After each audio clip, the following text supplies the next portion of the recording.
What is up, you guys? This is Mini Superheroes Today. Hey guys, I am so excited to be reviewing the brand new LEGO Indiana Jones Plane Chase set 77012.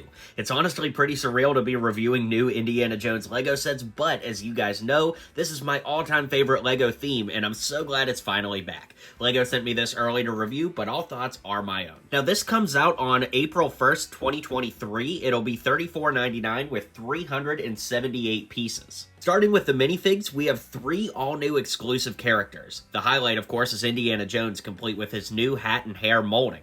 We also get Henry Jones Sr. with some great detailing and a fighter pilot who, according to the movie, is technically a Nazi, but LEGO isn't going to touch that with a 10-foot pole, so keeping him generic is definitely the safest move.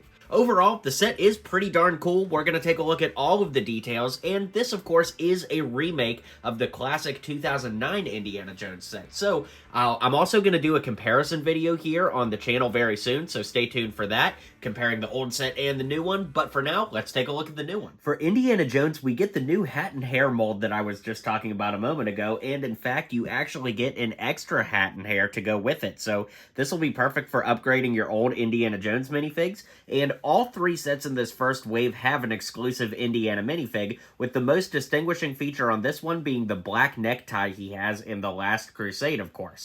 Aside from that, he has brand new leg printing with his holster and his pants belt, complete with 2 belt loop holes that are super tiny, but it's actually a really great attention to detail. Of course, he's also got his whip and his pistol, and as we move up to the head, you can see it's a brand new double-sided head print. So we've got a smirk on that side and a little bit more of a confused look on this side. There's also printing on the back of the torso, and the whole thing comes together super well. The new face print is really nice, don't get me wrong, but I'm so used to the old one that it's a little hard for me to adjust to the new head, so I think I'll get there eventually. If you're a younger fan, that may not strike you, but if you're an older fan like me that grew up with these original sets 15 plus years ago, it is a pretty big change to have a new Indiana Jones minifig, so it's just going to take a little adjusting, but it is an awesome figure all around. For Indiana Jones' dad, Henry Jones Sr., we get a brand new minifig, of course. He's got a little bit of back printing, which is cool, but the main details are on the front. Check out that polka dot green bow tie he's got on, as well as all of the great torso detailing from his suit. And if you look at his hand, he's also got a 1x1 printed tile that's meant to represent the Grail Diary. That's quite cool. He's got the same hat from all those years ago, but the head is new, and somehow they made it look even more like Sean Connery than the original one, so it's a great upgrade all these years later. And finally, we have the fighter pilot figure. I do have to point out that the head is the same head we've gotten on lots of Star Wars Army builders in the past. He's got this tan helmet here with goggles you could push down for flight safety. And aside from that, there's really not much to say about him because he's pretty generic. And given the historical context of who he's supposed to be representing, I don't blame LEGO for keeping him as generic as possible.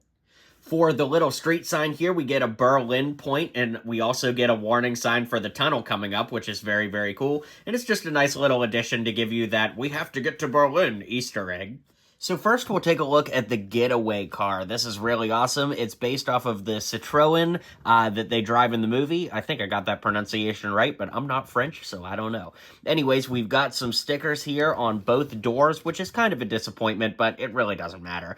There are some of the few stickers that are in the set at all. Most of them actually went on the plane. Anyways, I love how the front of the car looks. They did a great job with the windshield. Of course, there's not any glass or plastic in this case there, but it does look pretty good as far as the display is concerned. The wheels kind of sit in a little bit under these new wheel well pieces. At least they're new to me. Maybe they've been in a set before, but I've not built one with those yet. And it is an 8 wide car, so you can see it's 8 studs wide, which allows you to fit 2 figures in the car sitting, which is very, very cool. They did a really cool design. I'm going to pop the back off here so that you could see how they got this to be at an angle so that you could have the angled trunk of the car. Of course, there's like a spare tire cover there. And speaking of trunks, although in a different sense, we also get a trunk right here, and we get a little suitcase that goes in that slot right there.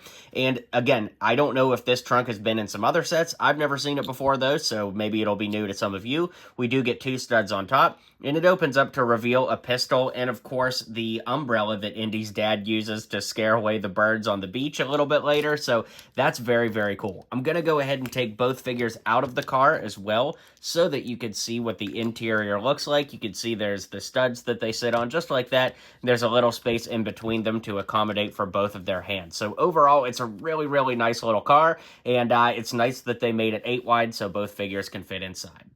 And finally, we have the German fighter jet. Now, this is really, really cool because LEGO does not dip their toe into historically accurate militaristic vehicles very often, so it's pretty cool to get something that kind of has that camo feel to it. Of course, we have 1 sticker, 2 up front and 2 on the wings, as well as a big sticker that goes over the cockpit piece. It's actually pretty seamless, but based off of the packaging art, I actually thought that that was going to be a print, but it is a big translucent sticker, so be very careful when you put that on to make sure you get the lineup right. As far as play features, you can see that there are wheels on the bottom, so it could, drive along a runway or whatever.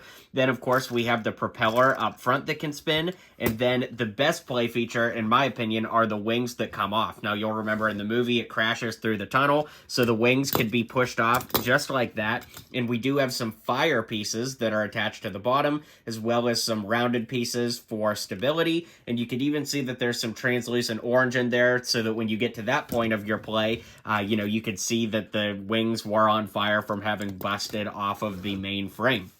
There's also stud shooters on both ends of the wings, which, I am not a huge fan of just because I think that they kind of make it look a little juvenile, but it's super easy to remove those. You just literally take that piece off, and then all of a sudden you have a very militaristic, accurate German fighter plane. So on the back here, we have some nice contouring with the way that the back fins are built up. That looks really good. And then the final thing to look at is the cockpit. Now, as I mentioned, there's that big sticker on here, but I love what they did with this smaller piece for the cockpit to help it have a little bit of curvature, and it's hard to show in the video, but if you take your finger and run it down here, it's like just so smooth the way everything connects up together, and I really, really like that. When you get this set and you see it for yourself, you'll see what I mean.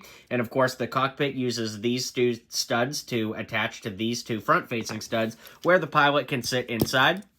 I'll remove them so you can see the interior, and you can see that there are some controls up front, including like a little maneuvering stick, as well as some credentials for, the speedometer and all that good stuff. I don't know what those credentials are actually called in an airplane. I'm sure somebody else out there will know, but yeah, that's really cool. And then I love what they did on the sides of the front here too, to kind of show the motor, engine parts, and that looks really, really good. So with that being said, let's zoom out and I'll give you my final thoughts on this set.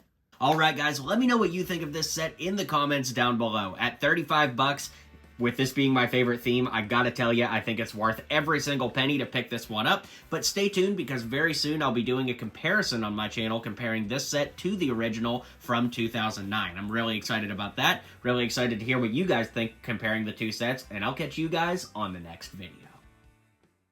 Well, you made it to the end of the video. Thanks for hanging out with me today, and don't forget to hit like and subscribe, and maybe check out one of my other videos listed here.